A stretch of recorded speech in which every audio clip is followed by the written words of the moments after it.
Hey, this is Miss Marzian talking about post-secondary readiness. So we're looking at you seniors. Some of you are already post-secondary ready from either having your ACT or SAT benchmarks. You might have your dual credit classes. You might have scored certain ways on AP or IB tests. You might have gotten your industry certifications, or you might have your co-op hours.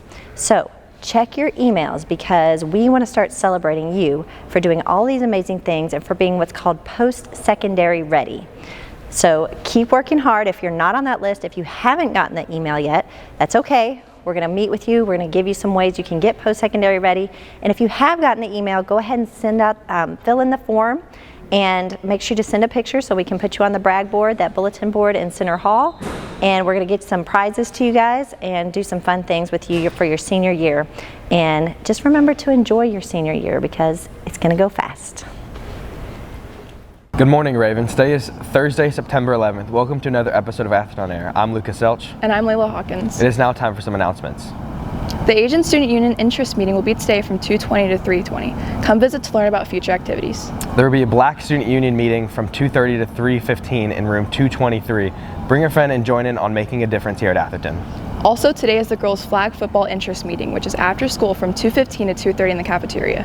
Are you a student? Do you have opinions? Do you want to get organized? If you answer yes to any of these questions, please join the United Students of Atherton for their interest meeting today in room 201 from 2:15 to 3:30. There will be free snacks.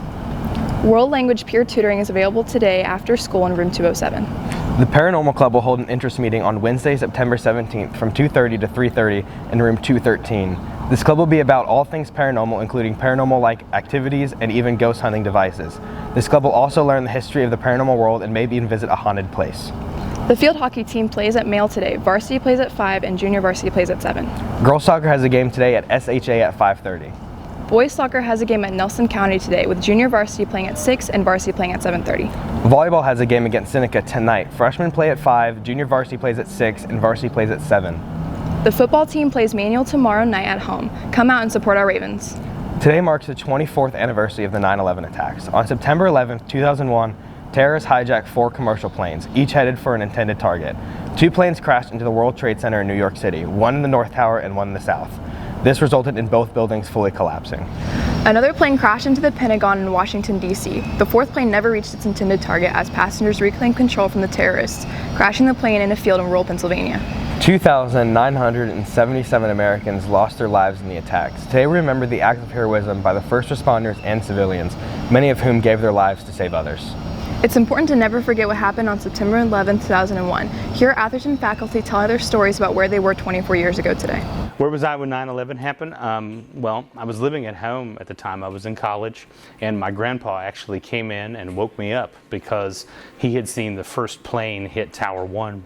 And he said, I think something's going on in the country that you might need to see.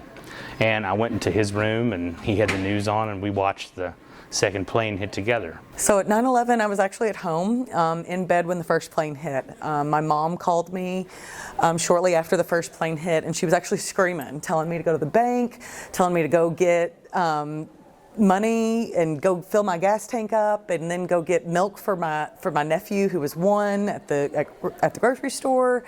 And I had no idea what she was talking about, and I was like, Mom, what? And she goes, go turn the TV on and call me back, and just hung up on me. And so then I had to get up out of bed, and I turned the TV on about the time the second plane hit. So I was a freshman in high school. I grew up further south from here, so Taylor County. I think we were in second period or something like that, and I was in my foods class. And the teacher came over from the other room and was like, oh my God, turn on the TV. And today, it changed the way journalism is handled in those crisis moments.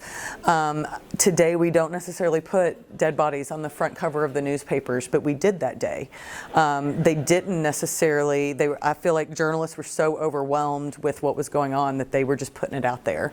Being at that age, just a little bit older than you all are now as seniors, it was really interesting to witness such a historical moment.